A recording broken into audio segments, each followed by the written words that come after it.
Pada 24 Februari 2022, Rusia melancarkan operasi militer khusus ke Ukraina.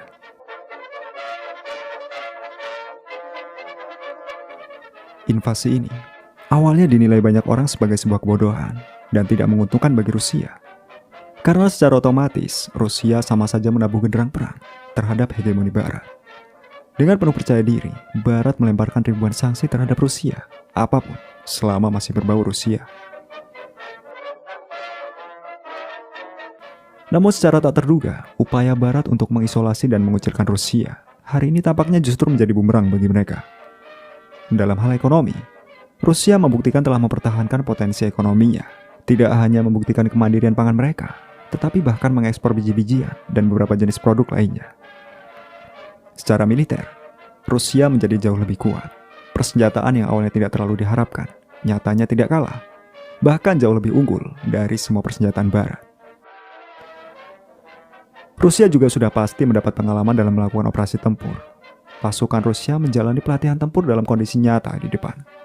Pengalaman yang tidak akan diperoleh prajurit manapun dalam latihan apapun. Selanjutnya Rusia telah membuktikan bahwa mereka dapat berperang sesuai dengan konvensi Jenewa dalam hal memperlakukan tawanan perang, yang dibuktikan dengan cukup oleh pasukan Ahmad, dan sesekali dibuktikan Wagner. Baik, mungkin Wagner tidak. Meskipun perang belum dimenangkan siapapun, semua telah mengetahui Ukraina dan Barat telah menderita banyak kerugian dibandingkan dengan Rusia. Dengan banyaknya kerugian di berbagai sektor ekonomi, Ukraina bahkan diprediksi tidak akan mampu bangkit dalam 100 tahun mendatang. Alasannya tentu, uang untuk pemulihan akan berbeda dengan uang untuk permusuhan. Uang untuk pemulihan tidak akan semudah itu. Siapa yang akan meminjamkan ke negara yang tidak memiliki prospek? Apakah Barat akan melakukannya secara sukarela? Negara Barat berhati mulia mana yang akan melakukannya? Barat sangat sadar bahwa Zelensky tidak akan pernah mengembalikan uang yang mereka investasikan, meskipun di akhir perang, wilayah tersebut menjadi milik Ukraina sekalipun. Barat tampaknya tertarik pada Ukraina bukan dari sudut pandang ekonomi, namun dari sudut pandang militer murni, yaitu menggunakan segala sumber dayanya sebagai alat untuk melawan Rusia. Tujuan Barat saat ini bukan lagi berperang untuk membawa Ukraina ke dalam NATO. Perset dengan uang mereka di Ukraina yang tidak akan pernah kembali.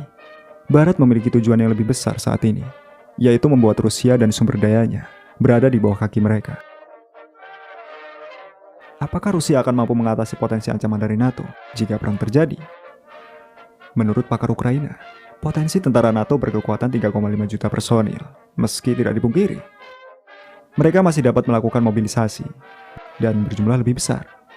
Dan tentu, Rusia harus mempersiapkan mobilisasi total jika perang terjadi.